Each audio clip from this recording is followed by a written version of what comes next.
Good morning, Emmy. It is evening in your place over there at Pittsburgh. And thank you for joining us on this podcast. Thank you so much for having me, Lydia. I'm excited to be here. So, Emmy, you run your own recruitment agency now and you specialize in technology recruitment. So, maybe walk us through your journey into recruitment and why this is an industry that matters to you. I do. Needlefinder recruiting is brand new, and my journey has been about 6.5 years long. So I started first in federal staffing, which was really, really interesting. I actually started because my career advisor in college advised me that I might really enjoy recruiting. So I took an internship that turned into a 4.5 year long stint with Homeland Security, specifically Citizenship and Immigration Services. I really liked it, but I felt that I needed to go see what the private sector was about. So I then moved into cybersecurity recruiting at a small managed services provider. I was really, really interested in the technical aspect. So previously, I'd been doing more like immigration lawyers and things at Homeland Security, and then moving into security and software engineering. I really thrived in that. I really enjoy talking to those types of folks. So I really realized that's where I needed to be. But more than that, I really liked the idea of working with a bunch of different partners. So the agency space was the next move for me. So I then moved to a technical agency before starting Needlefinder's recruiting. So that's where I am today. I just really like finding that, missing puzzle piece that an organization is looking for. I get to talk with all sorts of different hiring managers and they get to tell me what they need and how I can fix their problem.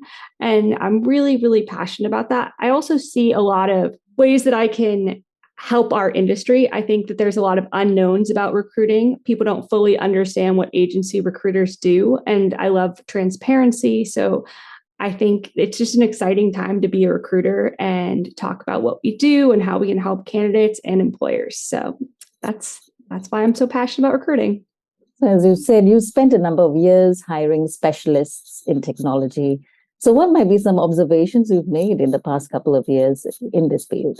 So I think one thing that really kind of hits home to me there is that everyone's looking for tech talent. There's not enough tech talent. I think a big issue is employers aren't willing to invest in mentoring and developing entry-level candidates. And that's so important, especially when we talk about diversity and inclusion and, building your pipelines to build people up. So that, might be looking at internal candidates that you might have within your own company, or how to partner with different organizations that are working with different individuals and helping them build up their careers. So there's a lot of different ways to do it, but I really think investing in junior talent is really important. I like what you say about building a talent pipeline, and that's really important, as you said, about especially when it comes to diversity in the technology space. So how would you say companies are looking towards diversifying talent in their tech teams? So when they're looking towards diversifying tech talent, I think there's a lot of ways that, folks are doing this the right way and sometimes the wrong way. I think the right way is finding different groups that you can partner with, whether that be Black in cybersecurity or different like historically Black universities that have really great cybersecurity programs. There's really great opportunities to build partnerships. I also think that folks shouldn't be scared of sponsoring visas. There are ways that visas are almost always approved. There are ways that it's more challenging. So if you take a bit of time to research those avenues, there might be ways to get more diversity, and that might really help your organization. So try to look into it. It might not always be the easiest, but a lot of times it's worth it for your overall, culture. For recruiters, the intent for diversity begins probably at ensuring that you've got the right role, and also, most importantly, crafting job descriptions that speak to everyone. So what elements should recruiters consider when they strategize around attracting a diverse talent pool? So when you're crafting your job description, I think that, wording is really important. You should write it And then you should ask someone else in your organization to read it. Someone maybe that doesn't look like you, doesn't sound like you. So you can get their perspective of how things look and feel. So, one easy mistake is that maybe you include a gender, instead of saying like this person will, you say he will. And that's obviously going to be a huge issue. But I also think you should consider, does this position really require that degree that you included in there? Could someone substitute experience instead of the degree?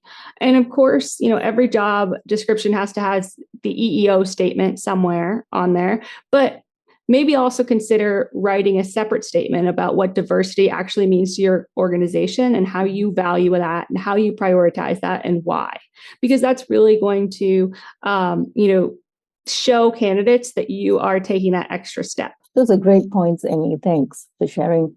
And some companies have been known to go out of their way to hire talent who are underrepresented in their workforce.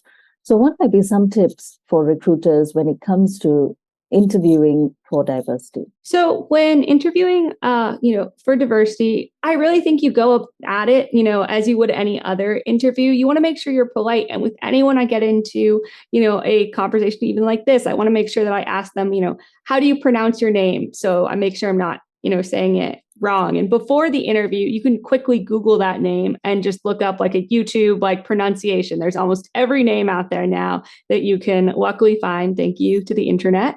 So you can already go in having hopefully an idea. But then the first thing I say is like, hey, and I say that the pronunciation, I think did I pronounce it right? And if I didn't, I'm really sorry about that. And, I don't think anyone is no one's ever jumped down my throat when I've approached it that way. So you want to, be careful of that stuff. And I also try to, I don't say any pronouns until someone's confirmed their pronouns with me. Or, if I can always ask, like, it's not, I can always say like, hey, I just want to make sure I'm getting your pronouns right. Or is it, she, her? And you can always, that's a fine thing to say. It's best that we kind of make these things less uncomfortable than they are. We all just want to make everyone feel included. And when we're all trying to make people feel included, I don't think that, we should be concerned too much about this type of thing. So what are some actionable steps that leaders and hiring managers can take to ensure diversity and inclusion in the workplace? Some actionable steps, kind of going back to what we were talking about before, I think, you really need to make sure that interview process is not excluding anyone, because not everyone performs the same in an interview. Not everyone has English as a first language. Not everyone comes from the same place. There's neurodiversity where certain people, interview in better ways than others. And you also have to consider the role. Does that role really require, a few hours of conversation, or is the role coding and then summarizing via email? If that's the role, then should we really be doing an interview one-on-one to get there? That's probably not the best way to measure that job. So you kind of have to think like, what are these roles in the job and how can we measure that? And so that way, when we're looking at the workforce, we're not excluding. So I think hiring is just so important. It's so important to make sure that workplace is inclusive. How much progress do you think the technology sector, a sector you are very comfortable with and you've been exposed to quite a bit, how much progress do you think the technology sector has made in terms of diversity? I think that the technology sector has made a lot of improvements. There's been a lot that's come out. Like I can think of a couple of things, especially in cybersecurity, where there has been conferences, for instance, that weren't inclusive towards women. Things were said, and more of these things are being talked about. And because things are being talked about, it doesn't mean that they are now happening and they weren't happening before. It actually means that we are just kind of uncovering things that we were previously not even speaking about. So I would say we've made a lot of progress forward. You might hear certain things and think like, oh, like things are moving in the wrong direction. We're hearing about all these things, but I would say actually it's the opposite. I think when we're talking about things more, that means because we're moving in the right direction and calling things out that shouldn't have been happening in the first place. So you're saying there's a far greater rate of acknowledgement to what's been done in the past, and there's some actions that have been taken to counter these things happening in the workplace. Yeah. So we speak and read a lot about talent and attracting diverse talent, but also let's talk about talent retention. So what role can a recruiter play to ensure that a positive candidate experience becomes a fulfilling and authentic employee experience? Yeah, so I think first impressions are the most important, making sure that that person, is feeling good. You might think like, oh, this person accepted the job. That means that they're going to have a long, happy career with us. But that's not how employees are thinking anymore. They might just be thinking like, I need this job right now. I need this pay bump right now. I'll stay a year, maybe even 6 months, and I will go find another one because this brand has already kind of rubbed me the wrong way. So you shouldn't take them accepting the job as them agreeing to have a career with you. You still have to earn their trust by being a good employer. And that starts at the interview process. And so that's making sure that you respect their time. Don't schedule 7 interviews if we can do the process in 2, and make sure that you include this candidate in the process. What if you schedule a whole day long interview, right? But this person, because of their religion, needs to pray at certain times and they can't devote a whole day to back interviews. So maybe engage with them if that's what your process looks like. So try to include them in everything. So it's not felt like a dictatorship type relationship. When we can kind of have open communication, that's, much better. What, in your opinion, might be the role of employer branding in attracting and keeping diverse candidates? I think this is kind of a complicated question. It really depends on, what we're talking about. If we're talking about visuals, like who our company is, even podcasts, we want to make sure that not everyone that's in these podcasts or in this, pictures of our employees all look a certain way. If everyone in the picture is white and male, I don't feel like I belong necessarily. And that's obviously not the intent, or hopefully not the intent, but you want to kind of think about that. Now, the wrong thing here to do would be to then section off your employees that look a certain way and tell them all they need to take pictures. That would be the wrong way to go. Instead, you should try to, get a diverse group of employees and ask them like, hey, would you want to be included? Maybe some of them will, maybe some of them won't. Maybe you could give them gift cards, if they want to be included. Definitely don't make anyone feel forced to be included. It should be like 100% voluntary. Maybe you just send out an email and say like, who wants to be included? And then do it that way. Try to get as many people involved as possible, I would say, because if you're messaging over and over and over again is only a couple people, it's not going to necessarily feel like your brand.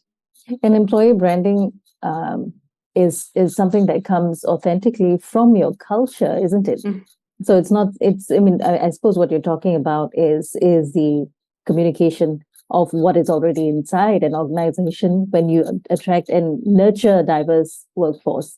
So I suppose what you're saying is also that you should let it happen organically, and that your employer brand for a diverse workforce should become part of the DNA of the company and not manufactured.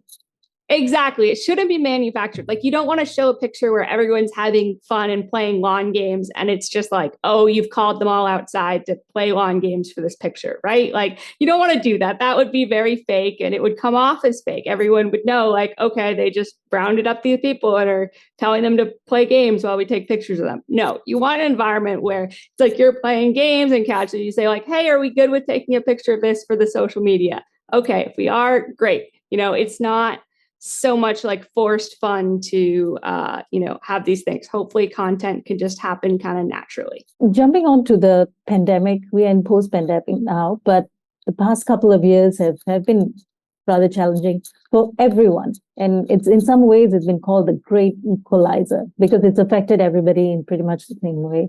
What are some of your experiences navigating this period professionally? I want to say it has affected everyone. Like, we all went through really tough times, but also it didn't, personally, I didn't have anyone pass away in my life from COVID. Others of your employees, though, did have very close people. So it's something you kind of have to think about. They might still be dealing with the trauma of those deaths. And also, even more than that, women and minority communities were more affected by pay cuts and layoffs than other people. So they might have more distrust of employers now. So it happened to everyone, but it affected everyone differently based on, your socioeconomic status, where you come from, and all of these different things. So you also have to think about it from that lens. And because there were so many layoffs and pay cuts across the board, it did cause some distrust and anxiety. And if you were someone that furloughed employees and then brought them back, that obviously is going to affect your employee morale, and it is probably going to take a long time to recover from that as a brand. We spoke a lot about challenges, and there are plenty of tools out there in the market, such as ourselves, our tool in Manatal. So what kind of impact do you think these technologies and tools will have on recruitment? Sometimes folks talk about, like, is recruiting going to go away? Because there's this idea that anything that can be automated, right? Like tasks that can be automated will kind of start to phase out. And I do agree that tasks that will be automated will slowly start to phase out. But I think the thing about recruiting is the important part is actually talking to people, not so much the automation. So tools like Manatal that allow me to take all the 20 resumes I got today and just email them all, and then suddenly they're in my system. That's super easy. And that might not sound like a big deal to someone else, but downloading 20 resumes every day and then putting them each into their right job slot, that's a lot of work. And so if instead I can take that time and be on a couple more phone calls with candidates, that's the right direction. So recruiting is all about trying to maximize your time talking and engaging with your candidates, or, in my case, my clients, my employers, to try to make sure that I am understanding what they need and getting the right candidates on the phone. So I think automation is so important in recruiting, and we're only going to see more of it, in my opinion. But it doesn't mean that the candidate experience is going to be lessened. You have vast experience, 6 years, more than that, in the recruitment space. So what advice would you give someone who is just starting out in recruitment now? I think the thing that's interesting about my background is that I have, very diverse experience. I have worked in federal staffing. I've worked in private staffing. I've now worked in agency staffing, and I now have my own agency, obviously. So I've done a little bit of recruiting from almost all sides. I mean, I'm definitely missing a lot of sides. There's a lot of different ways to recruit. There's a lot of different industries. I think that's what's so great about recruiting. If you are a recruiter just starting out and maybe you're in one role right now and you're like, hey, I really don't like the way this is done here, or I don't like this, maybe try to pinpoint what exactly it is that you don't like about that, and try talking to recruiters from other industries and seeing how things are going from their lens. Do they have that pain point that you don't like? Is there a way for you to transition, use these skills you're doing now? I think recruiting is such a diverse, wonderful field, and I would encourage anyone that wants to, get into recruiting to reach out to some recruiters like myself. Feel free to reach out to me and just have a casual informational interview about the field, because I think a lot of people don't understand how great recruiting is and how important it is. So where can they find you, Emmy, if they want to reach out and get advice? Yeah, you can find me on LinkedIn, so Emmy Dawson, or you can go to my website, needlefinderrecruiting.com. And there's also, links to our social media there. As I said, we are new. We're only a month new at this point. So we're still working on our social media and branding. And if you have any tips for me, feel free to reach out and help me with that, because being a business owner is completely new to me, and it's going well so far, but I could use all the help I can get. Thank you very much for your time today, Emmy. Congratulations on setting up your own agency, and I wish you all the best. And we have been in conversation with Emmy Dawson, a technology recruiter and a new entrepreneur who's just founded her new recruitment agency called Needlefinder Recruiting, based in the US. Stay tuned for more weekly episodes from All in Recruitment.